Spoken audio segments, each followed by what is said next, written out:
আমাদের দেশে অনেকে ইদানিং ফতুয়া দিচ্ছে, অনেক শায়েক কি বলে ইরানকে সমর্থন করা যাবে না, কারণ ইরান হইল শিয়া।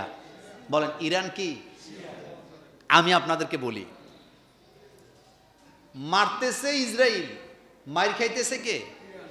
ইরান। আপনি যদি ধরেও নেন কিছুক্ষণের জন্য যে ইরানরা শিয়া, তাদের পক্ষে আমরা নিতে পারবো না, কিন্তু মাজলুমের পক্ষে নেওয়া এটা ফরজ না? আপনি কি জালেমের পক্ষ নিবেন না মাজলুমের পক্ষ নিবেন? তো মার খাইতেছে কে? তাহলে ইরান মাজলুম, আমি ধরেও যদি নেই তারা মুসলমান না, মাজলুম হিসাবে তো ইরানের পক্ষে দাঁড়াতে হবে। নাম্বার দুই,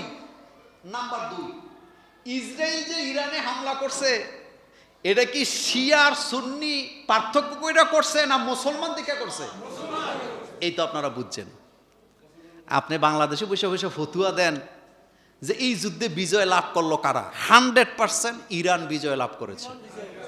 আমি আপনাকে 1 ঘন্টা তার দলিল দিতে পারবো, কথা শুনেন। ইরান, আপনি এই ফতুয়া কেন জান যে এরা শিয়া? শিয়া বলার আগে আপনি এটা বলেন না কেন যে ইসরায়েল তো মারতেই গেছে মুসলমান মনে করে? এবং আরো আশ্চর্যের কথা বলি, তারা যে শিয়াদের সাথে আমি ব্যক্তিগত আমার আকীদার কোনো কি নাই, মিল নাই, কিন্তু কথাটা শুনেন। ইরান হচ্ছে একমাত্র পৃথিবীতে বর্তমানে ইসলামিক বিপ্লবের দেশ, এটা আপনারা জানেন তো? একমাত্র ইসলামিক বিপ্লবের দেশ কি? ইরান। আমেরিকা ইসরায়েলের মাথাটা এই জায়গায় ব্যথা যে তারা যদি পারমাণবিক বোমার মালিক হয় তাহলে মুসলমানরা মাথা উঁচু করে দাঁড়াবে। এখন আপনি বলেন তো, জোরে বলবেন, কথাটা যাতে আওয়াজটা যাতে জোরে হয়।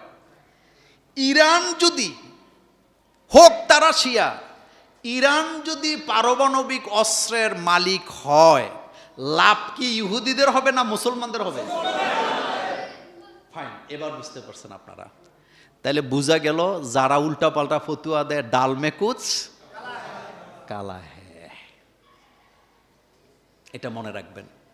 তবে আলহামদুলিল্লাহ, ইরান শুধু বিজয়ী লাভ করে নাই, পৃথিবীকে দেখায়া দিছে আমাদের পাশে তোমরা দাঁড়াও চাই না দাঁড়াও, আমাদের পক্ষে একজন আছে, সে কে? এ কথা কি কোনো সন্দেহ আছে? কোনো সন্দেহ না। আর এরাও চালাক আছে, এরা তো জানে যে আমেরিকা হামলা করবে, এজন্য পারমাণবিক চুল্লিগুলি থেকে যত ইউরেনিয়াম ছিল, এটা দেখছেন তো আপনারা, আগেই নিয়ে গেছে বুশ। আর কি বলে ডোনাল্ড ট্রাম্পরে আপনি দেখলে বুঝবেন যে ঘুমায় না, মনে হয় যেন পাবনা থেকে ছুটে আইছে। মানে কোন সময় যে কোনটা কয় কোনো মাথা কি নাই। এখন আবার বলতেছে আমারে কি দিতে হইব, শান্তিতে নোবেল দেওয়া লাগবে। কিচ্ছু বলবো না, শোনেন, একটা ভবিষ্যৎবাণী করে দেই। এই শতাব্দী মুসলমানদের শতাব্দী, ইসলামের শতাব্দী, সুতরাং আমি আপনাদেরকে 3টা ক্লু দেই।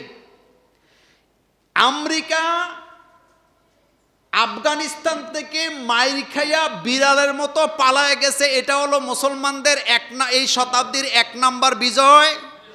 ইন্ডিয়া পাকিস্তান থেকে মাইর খাইয়া ঘরে আইসা ঢুকছে, এটা হয়তো মুসলমানদের 2 নাম্বার বিজয়। আমেরিকা ইসরায়েল ইরান থেকে মাইর খাইয়া বাড়িতে গেছে, এটা হলো মুসলমানদের 3য় বিজয়। এরকমের আরো বিজয় আসবে ইনশাআল্লাহ, অপেক্ষা করেন। কারণ এই শতাব্দী ইসলামের শতাব্দী। বলেন এই শতাব্দী, এটা হলো তার প্রমাণ দিলাম আপনাকে।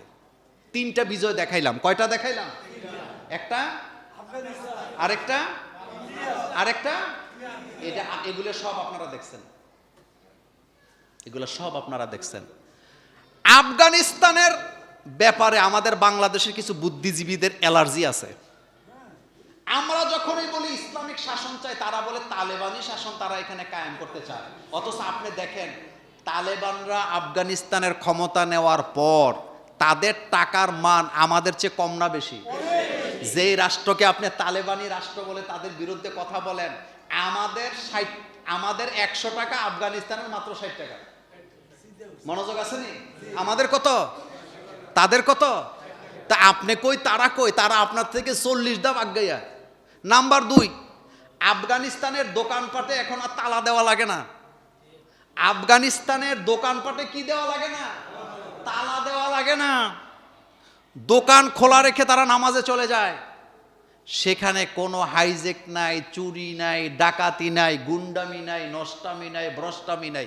অথচ আমরা যখন বলি ওই রকমের একটা শাসন আমরা চাই, কয় তারা তালেবানি শাসন, তারা দেশটাকে তালেবান বানাতে চায়। আরে গোলামের পুতেরা যায় দেখ, তালেবানেরা তোদের চেয়ে অনেক হাজার হাজার গুণ বেশি শান্তিতে আছে।